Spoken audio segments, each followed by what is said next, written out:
दोस्तों, middle east की इस जंग में अब कहानी ने ऐसा मोड़ ले लिया है जिसे देखकर दुनिया की सांसें थम सी गई हैं।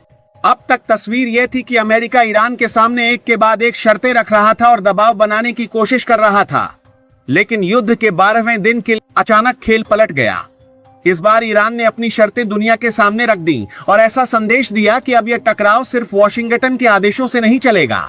दरअसल जैसे जैसे यह युद्ध फैलता गया, वैसे वैसे इसका असर सिर्फ मिडिल ईस्ट तक सीमित नहीं रहा। दुनिया की अर्थव्यवस्था, तेल बाजार और राजनीति, सब पर इसका असर दिखने लगा। यही वजह है कि अब डोनाल्ड ट्रंप भी चाहते हैं कि किसी तरह बातचीत का रास्ता निकल आए और यह संघर्ष थम जाए। लेकिन तेहरान से जो जवाब आया उसने सबको चौंका दिया। ईरान ने साफ कहा कि बातचीत होगी या नहीं होगी, यह फैसला अब वह खुद करेगा और उसी की शर्तों पर करेगा। ईरान ने जो बातें सामने रखी हैं, वे सीधे अमेरिका को चुनौती देती हैं।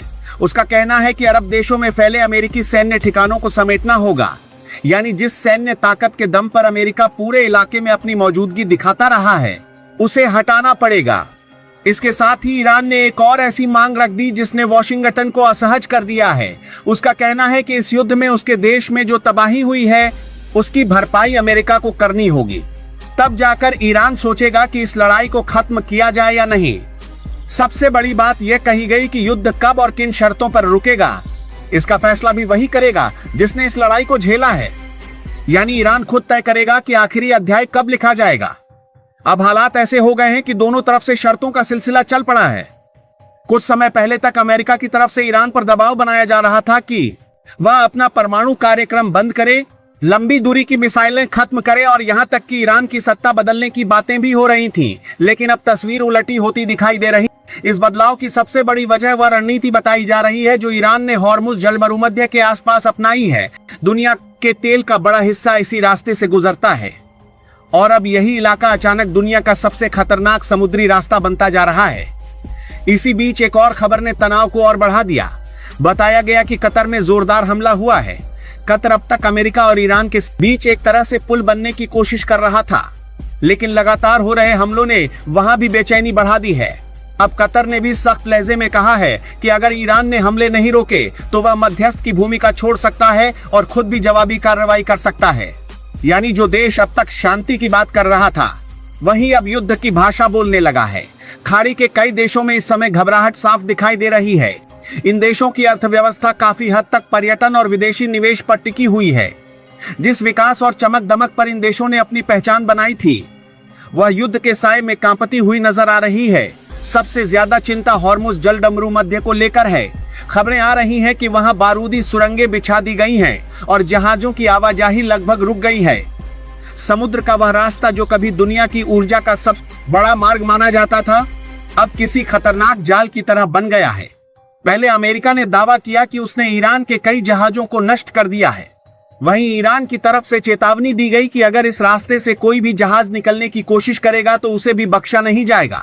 युद्ध के जानकार कहते हैं कि ईरान जिस तरीके से लड़ रहा है, उसे थकाने की रणनीति कहा जाता है। इसमें दुश्मन को एक ही बार में नहीं बल्कि धीरे धीरे कमजोर किया जाता है। लगातार छोटे छोटे हमले किए जाते हैं ताकि सामने वाले की ताकत और संसाधन धीरे धीरे खत्म होते जाएं। ईरान ने पहले अलग अलग जगहों पर अमेरिकी और इजरायली ठिकानों को निशाना बनाया। उसके बाद हॉर्मुज के रास्ते को लगभग बंद कर दिया। इससे तेल और गैस के जहाज फंस गए और पूरी दुनिया में चिंता बढ़ने लगी। तेहरान का कहना है कि जब तक अमेरिका और इजराइल पीछे नहीं हटते, तब तक यह रास्ता बंद रहेगा। हालांकि इस रणनीति में नुकसान दोनों तरफ होता है, लेकिन ईरान दावा कर रहा है कि वह लंबे समय तक इस युद्ध को जारी रखने के लिए तैयार है। उसके यहाँ मिसाइलें और ड्रोन लगातार बनाए जा रहे हैं। कहा जाता है कि ये ड्रोन बेहद सस्ते होते हैं, लेकिन इनका असर बहुत बड़ा होता है।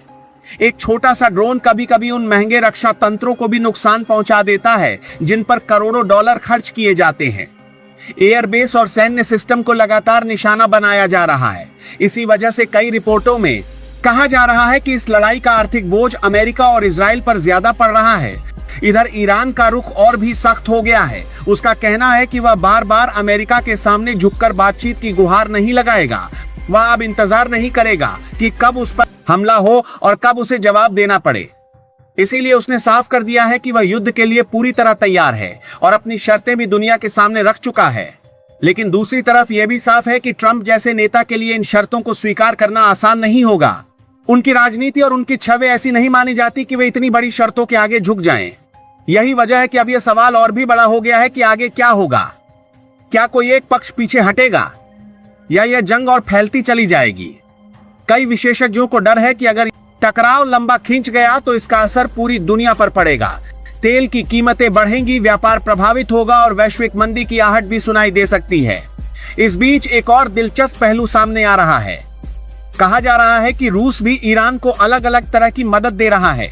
वहीं अमेरिका और व्लादिमीर पुतिन के बीच बातचीत में रूस से मध्यस्थता करने की बात कही जा रही है, लेकिन सच्चाई यह है कि फिलहाल कोई भी झुकने को तैयार नहीं दिख रहा। दोनों पक्ष में अपनी अपनी बातों पर डटे हुए हैं और इसी वजह से पूरी दुनिया अब एक ही सवाल के साथ इस युद्ध को देख रही है।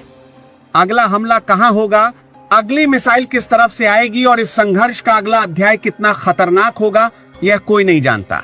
लेकिन इतना जरूर है कि आने वाले दिन इस कहानी को और भी रहस्यमय और खतरनाक मोड़ दे सकते हैं। इस पूरे घटनाक्रम को अगर थोड़ा गहराई से देखा जाए तो एक बहुत दिलचस्प और खतरनाक खेल चलता हुआ दिखाई देता है। ऊपर से यह युद्ध अमेरिका, ईरान और इजराइल के बीच लगता है, लेकिन असली लड़ाई दरअसल ताकत और धैर्य की है।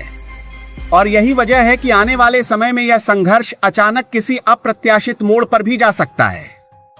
ईरान जिस तरीके से धीरे धीरे दबाव बना रहा है, उससे लगता है कि उसकी असली रणनीति युद्ध जीतने से ज्यादा समय को अपने पक्ष में करना है। वह जानता है कि अमेरिका की सबसे बड़ी ताकत उसकी सेना है, लेकिन उसकी सबसे बड़ी कमजोरी उसकी राजनीति और अर्थव्यवस्था है। अगर यह युद्ध लंबा खींचता है तो अमेरिका के अंदर ही सवाल उठने लगेंगे कि आखिर इतनी दूर बैठकर इतनी बड़ी लड़ाई क्यों लड़ी जा रही है। इतिहास बताता है कि वियतनाम और अफगानिस्तान जैसे युद्धों में भी अमेरिका को सबसे ज्यादा नुकसान मैदान में नहीं बल्कि अपने ही देश के अंदर राजनीतिक दबाव से हुआ था। इसलिए संभव है कि ईरान का असली निशाना अमेरिकी सेना नहीं बल्कि अमेरिकी धैर्य हो। दूसरी तरफ मिडिल ईस्ट के छोटे लेकिन अमीर देश इसके युद्ध के सबसे बड़े छिपे हुए खिलाड़ी बन सकते हैं। अभी वे डर और दबाव के बीच फंसे हुए हैं, लेकिन अगर यह संघर्ष लंबा चलता है तो उनकी भूमिका अचानक बदल सकती है। इन देशों की पूरी अर्थव्यवस्था स्थिरता पर टिकी है। अगर उन्हें लगेगा कि यह युद्ध उनके व्यापार और पर्यटन को खत्म कर देगा तो वे खुलकर किसी एक पक्ष के साथ खड़े हो सकते हैं। और अगर ऐसा हुआ तो यह लड़ाई अचानक कई देशों की जंग बन सकती है। हॉर्मुज जलमरुमध्य को लेकर भी एक बड़ा संकेत दिखाई देता है।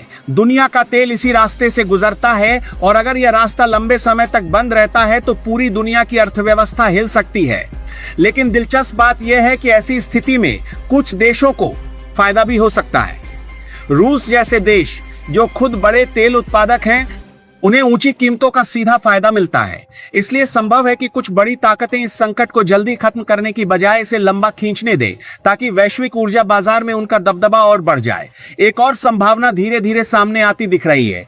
युद्ध शायद पूरी तरह से बंद ना हो बल्कि एक नए तरह के छाया युद्ध में बदल जाए। यानी खुला युद्ध कम दिखाई देगा, लेकिन समुद्र में हमले, साइबर अटैक, ड्रोन स्ट्राइक और गुप्त ऑपरेशन लगातार चलते रहेंगे। ऐसा होने पर दुनिया को यह लगेगा कि जंग खत्म हो गई है, लेकिन असल में वह कई साल तक अलग अलग रूप में चलती रहेगी। सबसे दिलचस्प सवाल यह है कि इस पूरे खेल में चीन कब और कैसे सामने आएगा। चीन अभी चुप दिखाई देता है, लेकिन उसकी सबसे बड़ी चिंता ऊर्जा की सप्लाई है। अगर तेल का रास्ता लंबे समय तक खतरे में रहता है तो चीन को भी कोई बड़ा कदम उठाना पड़ सकता है। और जिस दिन चीन खुलकर इस समीकरण में कूदेगा, उस दिन यह टकराव सिर्फ मिडिल ईस्ट की जंग नहीं रहेगा बल्कि दुनिया की बड़ी ताकतों की सीधी भिड़ंत बन सकता है। इसलिए आने वाले महीनों में सबसे बड़ा खतरा अचानक किसी एक बड़े हमले से नहीं बल्कि धीरे धीरे बढ़ते तनाव से है।